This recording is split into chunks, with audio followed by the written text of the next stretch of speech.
नमस्कार, बहुत स्वागत है आप सभी का। मैं हूं आपके साथ नैना यादव लेकर हाजिर हूं हमारा खास शो पूछता है इंडिया। ईरान के सख्त रुख के आगे आखिरकार अमेरिका को झुकना ही पड़ा है। ईरान से जंग में मात खाने के बाद ट्रंप एक बार फिर समझौते की मेज पर लौट आए।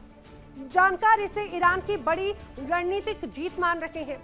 ईरान ने अमेरिका को ऐसा कड़ा सबक सिखाया कि ट्रंप अब दोबारा युद्ध का जोखिम उठाने की हिम्मत भी नहीं जुटा पा रहे और इसी का नतीजा है कि अब मिडिल ईस्ट में जल्द ही शांति की उम्मीदें भी बढ़ गई हैं।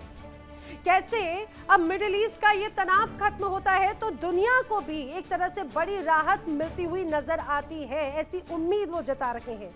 क्या वजह है और क्या इसके प्रभाव होंगे, करेंगे चर्चा। दुनिया के सबसे ताकतवर मुल्क का दावा करने वाले अमेरिका को आखिरकार घुटने टेकने ही पड़े। जी हां, जिस ईरान को मिटाने की धमकियां दी जा रही थी, आज उसी ईरान से मात खाने के बाद डोनाल्ड ट्रंप फिर से समझौते की मेज पर लौट आए हैं। इसे कहते हैं कि वक्त का पलट जाना। महाशक्ति होने का अहंकार पालने वाले ट्रंप आज बेचारे की भूमिका में नजर आ रहे हैं, क्योंकि ईरान ने अमेरिका को ऐसा गहरा घाव दे दिया जिसकी टीस ट्रंप को लंबे समय तक याद रहने वाली है। आइए आपको पूरा मामला बताते हैं। पश्चिमी मीडिया सोर्सेज के आधार पर आखिर क्या सामने आया है। दरअसल अमेरिका और ईरान की अगर बात करें तो इसके बीच में जो पिछले काफी लंबे वक्त से तनाव था, अब अमेरिका और ईरान के बीच सीज फायर 60 दिन और बढ़ गया है। ईरान के न्यूक्लियर प्रोग्राम पर बातचीत शुरू करने पर सहमति हो चुकी है। स्ट्रेट ऑफ हॉर्मुज से शिपिंग बगैर रोक टोक एक तरह से होती रहेगी। ईरान को 30 दिनों के अंदर स्ट्रेट से सभी माइंस हटानी होंगी। गल्फ ऑफ ओमान से अमेरिकी नेवल ब्लॉकेट भी हटा दिया जाएगा। वहीं एमओयू पर ट्रंप की मंजूरी अभी मिलनी बाकी है। खुद डोनाल्ड ट्रंप या ईरान की तरफ से हालांकि इसको लेकर कोई पुष्टि नहीं की गई, लेकिन जो पुख्ता दावे किए जा रहे हैं वो तो यही दर्शाते हैं। युद्ध की बड़ी बड़ी बातें करने वाले अमेरिकी रणनीतिकार अब शांति की भाषा बोलने लगे हैं। समझिए, ये सीधे सीधे इस बात के बड़े संकेत और बड़े सबूत है कि ईरान की ताकत के सामने ट्रंप की एक चलती हुई नजर नहीं आती और उन्हें मजबूरन अपने कदम पीछे खींचने पड़े। ट्रंप के इस यू टर्न के बाद अब ये अंदेशा लगाया जा रहा है कि सालों से सुलग रहे मिडिल ईस्ट में जल्द ही शांति की बहाली होगी। जब युद्ध भड़काने वाला सुपर पावर ही समझौते की राह पकड़ ले तो तनाव का कम होना लाजमी है।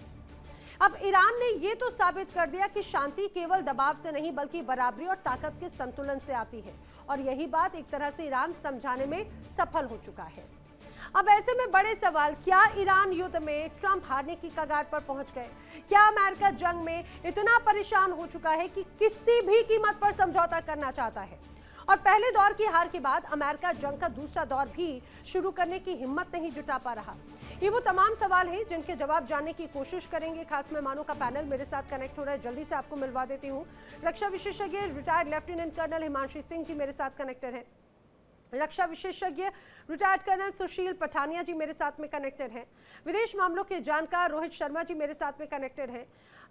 मेरे साथ अमेरिका से भू राजनीतिक विशेषज्ञ पूर्णिमा नाथ जी कनेक्टेड हैं। आप सभी खास मेहमानों का बहुत स्वागत है इस पूरी चर्चा में। जिस तरह की अभी परिस्थितियां हैं वो कई बड़ी तस्वीर यहाँ पर जरूर दर्शाती हैं। हिमांशु सिंह जी, आप ही से पहले रिएक्शन ले लेते हैं। क्या ये शांति की पहल की तरफ एक बड़ा सकारात्मक कदम है? आप इसे मान रही हैं जो सीज फायर एक्सटेंशन हुआ, ये पॉजिटिव संकेत देता है? नमस्कार, जय हिंद। देखिए, डेफिनेटली एक बहुत पॉजिटिव संकेत देता है, लेकिन इसमें भी जैसा मैं हमेशा कहती हूँ कि इकोनॉमिक्स इन्वॉल्व है। देखिए, अभी फीफा वर्ल्ड कप शुरू होने वाला है और फुटबॉल जो है वो बहुत बड़ी एक चीज है जिससे बहुत पैसा आता है, और जिसमें कनाडा, अमेरिका और एक और देश शामिल, शायद मैक्सिको शामिल है। तो उस समय अगर युद्ध होता है तो डेफिनेटली बहुत सारी ऐसी चीजें हैं जो इकोनॉमिक्स को सपोर्ट नहीं करेंगी। तो एक तो वो चीज हो गई। दूसरा, देखिए, बहुत लंबे समय तक ये युद्ध में रहे हैं और इनको दोनों को समझ में आ गया है यानी कि हिमांशु जी कि अगर ये सीज फायर है तो इसमें भी कमर्शियल बेनिफिट देख रहे हैं ट्रंप, क्या इसको यूं माना जाए? डेफिनेटली। देखिए, अभी इतने समय से इन दोनों को बहुत क्लियर हो गई हैं चीजें कि पूर्ण युद्ध ना ईरान जीत सकता है ना अमेरिका, और ये अधूरी अधूरी जीत को पूरी जीत बता रहे हैं। और जिस तरीके से डोनाल्ड ट्रंप की जो प्रेशर टैक्टिक्स होती है कि हम दबाव में रखें, वो अभी भी कोशिश कर रहे हैं दबाव में रखने की। लेकिन अब ये जो 60 दिन है, ये चाहेंगे कि जितना पैसा वैसा इस समय ये बना सके फुटबॉल के मैचेस से, वो बना लें, उसके बाद ये वापस इसी मुद्दे पे आ जाएँगे, कोई परमानेंट सॉल्यूशन मुझे नहीं लग रहा है। लेकिन हाँ, ये राहत की बात है और देखिए पिज़ेशकियान साहब ने कहा है कि वो इस चीज़ को कोई भी दबाव में आकर वो समझौते को नहीं मानेंगे। लेकिन अभी कुछ और वार्ता की जो संभावना है जिसमें कि शायद से पाकिस्तान से जो फील्ड मार्शल मुनीर हैं, वो भी यूएस जाने के चांसेस हैं। मिस्र और ये बाकी लोग लगे हुए हैं। डेफ़िनेटली एक संभावना दिख रही है, लेकिन इनका हर जो मुद्दा है, वो पैसे पे आके खत्म हो जाता है। तो मुझे लगता है कि जिस तरह से अभी हालात बने हुए हैं हम्म। शायद हमें जब फुटबॉल और ये सब का पैसा ये समेट लेंगे, उसके बाद फिर कुछ और देखने को मिलेगा। जी। देखिए ये अपने जैसे अगर भारत में बात की जाए तो कहा जाता है कि एक बनिया बुद्धि वो हर लिहाज से अपना फायदा देखता है। ये कहा जाए कि आपदा में भी अवसर तलाशने की कोशिश है। और डोनाल्ड ट्रंप तो ऐसा लग रहा है यूएसए के बनिया बन चुके हैं, जहाँ पे युद्ध हो, कोई क्राइसिस हो, कोई पॉजिटिव हो, हर चीज़ में बस वो अपना फायदा देखते हैं। और मुझे लगता है ये बात ज़्यादा बेहतर तरीके से पूर्णिमा नाथ जी बताएंगे। पूर्णिमा नाथ जी, देखिए एक बहुत अच्छा कदम है कि कहीं ना कहीं सीज फायर को लेकर जो युद्ध की या ललकारने की बात करते थे, अब वो कहीं ना कहीं शांति की बात कर रहे हैं। लेकिन ये बड़े इतने आसानी से डाइजेस्ट नहीं किया जा सकता। आखिर ये बदला बदला सा जनाब का रुख जो है, रूप, उसके पीछे वजह क्या है? For having me. नमस्ते, जय हिंद। नैना, यहाँ पे काफ़ी सारा कुछ मुझे दाल में काला लगता है, और ओ, या तो पूरी दाल ही काला है। अच्छा। देखिए, जो शांति की बात करा जाता है ना, जो पीस की बात जब करा जाता है ना, मैं अब्राहमिज्म के लेंस से अगर इसको एनालाइज करूँ, हम्म। ये peace is never going to be there. Hmm. ये पीस है ही नहीं, इनका गोल भी नहीं है ना, उनका प्रोसेस है। हम्म। इसको टूल के जैसे यूज करा जाता है। इसको word is used like hot potato जैसा यूज करते हो वो हम्म। लोगों को बुद्ध बनाने के लिए। हम्म। बट मीन वाइल पीस के मामले में मुझे लगता है ये डेफिनेटली जो कदम है यहाँ पे जो इंटरनली दिखाया जा रहा है, जैसे दिखाया जा रहा है कि यूनाइटेड स्टेट्स के हाथ में है अभी प्रपोजल ट्रम्प को अप्रूव करनी है। कल की बयान है लिटरली। आप सुनेंगे तो हमारी जो ट्रेजरी सेक्रेटरी है स्कॉट बेसेंट, वो बार बार बोल रहे थे कि everything is done by president Trump, he is very involved in the process. इसका मतलब है वो क्रेडिट किसी को नहीं जाने वाला है, वो खुद लेने वाला है। वो पहले जैसे वैंस को भेजा गया था पाकिस्तान में, तभी लगा था कि वो ऑब्वियसली डील नहीं होने वाला है, because of the fact that at the end of the day Trump किसी को क्रेडिट दे ही नहीं सकते। ये ट्रम्प की है। ये ही नैरेटिव यहाँ पे चलाया जा रहा है। हम्म। और at the end of the day अगर 60 डेज की सीज फायर भी है, आप मुझे बताइए, पिछला जो सीज फायर की ढोंग करा गया था उसमें स्ट्राइकिंग बंद हुई क्या? नहीं ना। हम्म। हम्म। तो इवन यूनाइटेड स्टेट्स की तरफ से डिफेंसिव स्ट्राइक बोल के वो ईरान के ऊपर अटैक किया है, और लेबनान में अभी भी बॉम्बिंग जारी हो रही है।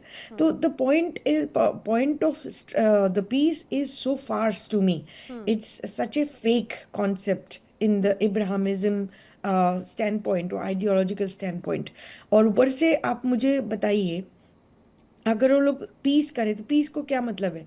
हम्म। आप क्या क्या डील में लगा रहे हैं? हम्म। ईरान न्यूक्लियर वेपन नहीं बना सकते, ये पहले भी था।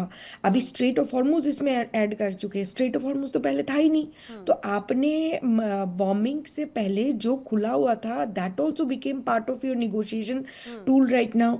अब उनको टोल नहीं लेना, उनको कैसे क्या करना, वो प्रेसिडेंट ट्रम्प से वो लोग अप्रूवल लेंगे, आपको लगता है? ईरान जैसे country brilliantly they stood, and किस कंट्री के उन्होंने लिटरली आंख दिखाई? छोटे मोटे कंट्री थोड़ी है, हम्म। मिलिट्रीली सबसे पावरफुल कंट्री है अमेरिका, हम्म। उनको आंख दिखाई। छोटे so this is not Iran versus XYZ, this is Iran versus America हो चुका है। हम्म। अमेरिका की जो ये डिफीट है, डिफीट को अभी विन के जैसा दिखा के, जीत के जैसा दिखा के हम्म। ट्रम्प के हाथ में लेके दिखा रहा है कि हम ट्रम्प का अप्रूवल का जरूरी है। ईरान क्या ट्रम्प के अप्रूवल के लिए बैठे हुए हैं, आपको लगता है? हम्म। आपको लगता है हरमुज दे ठीक है। देंगे? कल की बात है, ओमान के ऊपर उन्होंने बोला कि ओमान को बिहेव करना चाहिए, नहीं तो बॉम्बिंग होने वाला है। और एक basically another middle eastern country के ऊपर आपने ऐसे बात कर दी। तो president Trump is not a, unfortunately he is not a leader, ठीक है, ही इज यानी नॉट कि आल्सो अभी तो ऐसा लग पॉलिटिशियन, रहा है वो अगर ऐसा है तो बिजनेसमैन। ये कॉल भी लेने वाले डोनाल्ड ट्रंप नजर नहीं आते हैं फिलहाल। तो ऐसा लग रहा है कि अगर ये परिस्थिति है। सुशील पठानिया जी, लेकिन बात ये है कि देर आए दुरुस्त आए, इस बात को लेकर भले ही वजह चाहे जो भी हो, कॉल किसी का भी हो, लेकिन जो एक बड़ी आशंका पूर्णिमा नाजी जता रही है कि भाई ये जब बहुत ज्यादा मीठा मीठा करने की कोशिश करते हैं, उसके पीछे बड़ी तैयारी और रणनीति होती है। तो ये जो 60 दिन की आपको त्वरित राहत नजर आ रही है, ये सीजफायर कोई सक्सेस होता हुआ नजर आता है या बड़ी तैयारी कुछ है? देखिए नैना जी, ये जो हम बात करते हैं फ्रेजाइल पीस जो है वहां पे अभी जो चल रही है, और पीस के अंदर ही अभी पिछले हफ्ते भी इन्होंने 2 बार ईरान के ऊपर अटैक किया है। इसराइल जो है लेबनान में लगातार अटैक जारी रखे हुए है। देखिए कोई भी देश जब वॉर की सिचुएशन में जाता है तो उन्होंने अपने नेशनल इंटरेस्ट देखने हैं, जो ईरान भी देख रहा है, यूएसए भी देख रहा है। अगर हम नेशनल इंटरेस्ट की बात करते हैं, उसमें मेनली जो आपके इंटरेस्ट निकल के आते हैं वो होते हैं स्ट्रेटेजिकल। उसके बाद economy is always a part of the war. इसके अंदर आपकी वेपन लॉबी आ जाती है, and then your power to influence the geopolitics of a particular region, जो इस समय यूएसए कर रहा है। अभी हम ईरान को महान बताना शुरू कर दें, इस समय सिचुएशन क्या है ग्राउंड पे? सिचुएशन ये है कि होर्मुज स्ट्रेट जो है वो ईरान के कब्जे में है। उसको ब्लॉक करने के लिए इनका नेवल ब्लॉकेट जो है गल्फ ऑफ ओमान में लगा हुआ है। 3 महीने से ज्यादा लड़ाई हो चुकी है। ईरान के अंदर ना शिप आ सकते हैं ना जा सकते हैं। उनकी जो रिजर्व स्टॉकिंग होगी वो किस हद तक डिप्लीटेड होगी, nobody knows about it, but it must be very very bad. जब आपको राशन नहीं मिलेगा, आपको मेडिसिन नहीं मिलेगा, आपको एसेंशियल आइटम्स नहीं मिलेंगी, आप कितनी देर रोक सकते हैं? और ईरान का जो स्ट्रेटेजी है वो ये है कि अगर उसके ऊपर कोई अटैक आता है, वो जो खाड़ी वाले देश है उनके ऊपर अटैक कर देता है। कुवैत पे अभी अटैक कर दिया था कि अमेरिकन बेसेस है वहां, जबकि अमेरिकन बेसेस जो है खाली हो चुकी है। ये लोग भी होटल से ऑपरेट कर रहे हैं और काफी नुकसान हुआ है वहां पे यूएसए को, उसकी इमेज को भी नुकसान हुआ, इसमें कोई दो राय नहीं है। अभी दूसरी बार ये है कि क्या पिछले 90 दिन के अंदर इस समय जो बात चलती थी कि यूएसए का जो एक्सपेंडिचर है that is around 1 billion every day, उनका टोटल एक्सपेंडिचर अभी तक 25 बिलियन का हुआ है। तो आप इमेजिन कर सकते हैं कि क्या यूएसए ने इजराइल के साथ मिलकर अपनी पूरी ताकत यूज किया अभी तक? ख्याल में नहीं किया है। वो इसलिए नहीं किया है कि उनको पता है कि इस समय पूरी दुनिया जो है वो इकोनॉमिक क्राइसिस से गुजर रही है, और ईरान ने होल स्टेट को ब्लॉक करके ना सिर्फ अमेरिका बल्कि जितने भी कंट्रीज हैं, जिसमें एशियन कंट्री, यूरोपियन कंट्री भी आ जाती हैं, उनको उन्होंने ब्लैकमेल करने की कोशिश कर रहा है। और उसका दूसरा जो स्ट्रेटेजिक वेपन है वो है गल्फ कंट्रीज, और उसके अंदर वो मिसाइल लगातार दागे जा रहा है। UAE is the worst sufferer. तो अभी हम ये बोलते हैं जी कि ईरान की जीत हो गई है, I don't agree with that. देखिए, और इस समय अगर सपोज मान लीजिए इस समय अगर नेवल ब्लॉकेट अमेरिका हटा देता है, हॉर्मज स्ट्रेट जो है वो ईरान के पास रहती है, न्यूक्लियर परसूट का वो ईरान नहीं मानता है, अपने एनरिच यूरेनियम को नहीं मानता है, अपनी प्रॉक्सीज को सपोर्ट करना नहीं मानता है, तो then we can say that Iran is a great country and they have one. But let me tell you what is going to happen. जी जी, ultimately Iran has to go down. और ये बड़ा क्लियर है कि जिस तरीके से उन्होंने ये 60 दिन के अंदर जो विंडो दी है, उसके अंदर 30 दिन उन्होंने ईरान को बोल दिया कि आप अपनी जो हॉर्मज स्ट्रेट है उसको खोलिए, उसके अंदर आपने जितनी जो माइन लगाई है उसको क्लियर कीजिए। और अमेरिका तब तक नहीं मानेगा जब तक किसी किस्म का रिकंसिलिएशन ईरान नहीं करेगा अबाउट इट्स न्यूक्लियर परसूट। उसके बाद प्रॉक्सी के बारे में शायद वो ज्यादा इंसिस्ट नहीं करेंगे। अभी इंटरकॉन्टिनेंटल बैलिस्टिक के ऊपर जो उनका ऑब्जेक्शन है वो उसको शायद वो ज्यादा परस्यू नहीं करेंगे। हॉर्मज स्ट्रेट को वो खुलवाएंगे, और एनरिच यूरेनियम का वो जो पॉइंट है कि आप यूएसए को हैंडओवर करें, शायद रशिया कहता है जी मैं ढिलूंगा उसको। तो इस समय जब वो सिचुएशन आएगी then we can call it a stalemate. No country is a winner, but if you really see what America has proved, they have proved they are only super power. और इस समय अगर ईरान टिका हुआ है तो इसमें कोई शक नहीं है कि चाइना और रशिया उसके साथ पूरी तरह से खड़े हैं, और उसको वो वेपन भी दे रहे हैं। लेकिन मुझे लग रहा है सर अभी ये एक बड़ी प्लानिंग जरूर नजर आती है। देखिए ना, क्योंकि अभी आप जो बात कर रहे थे सुशील जी, उसके अलावा मुझे लगता है कि अब्राहम अकॉर्ड को लेकर उन्होंने ये कोशिश की कि भाई मैं मिडिल ईस्ट में सबसे बड़ा एक ऐसा व्यक्ति हूँ या फिर मैं सुपर पावर हूँ, मेरी बात हर कोई मानेगा। चाहे बात मिडिल ईस्ट में अपनी सेना भेजने को लेकर बड़ा झटका हो, नाटोस की तरफ से झटका हो, या फिर अब्राहम अकॉर्ड को लेकर भी अभी बहुत पॉजिटिव रिस्पॉन्स आया नहीं। तो रोहित शर्मा जी, क्या ये एक तरह से वो टाइम बाउ ऐसा करता हुआ नजर आता है क्या? ये जो पूरी रणनीति है, ये सीज फायर भी प्लान्ड सीज फायर है, क्योंकि अगर सीज फायर करना होता, यही रणनीति होती, वो तो बहुत पहले से की जा सकती थी।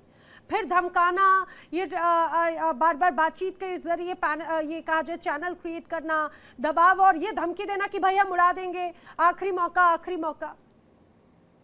देखिए, आखिरी मौका और दूसरी चीजें, ये आखिरी मौके कई बार तो दे चुके हैं, और इजराइल जो है उसको रिकॉग्निशन कोई देने के मूड में नहीं है। अभी थोड़ी देर पहले एक बयान आया है फॉरेन मिनिस्ट्री का, पाकिस्तानी फॉरेन मिनिस्ट्री का, कि उनके फॉरेन मिनिस्टर जाएंगे, बातचीत करेंगे मार्को रूबियो से, अब्राहम अकॉर्ड पे भी बात होगी। देखिए इंडिया डेली 24/7 अब आपकी स्मार्ट टीवी पर। इंडिया डेली मौजूद है सभी डिजिटल प्लेटफॉर्म पर लाइव और लगातार। इंडिया डेली 24/7 हर दिन राष्ट्र को समर्पित।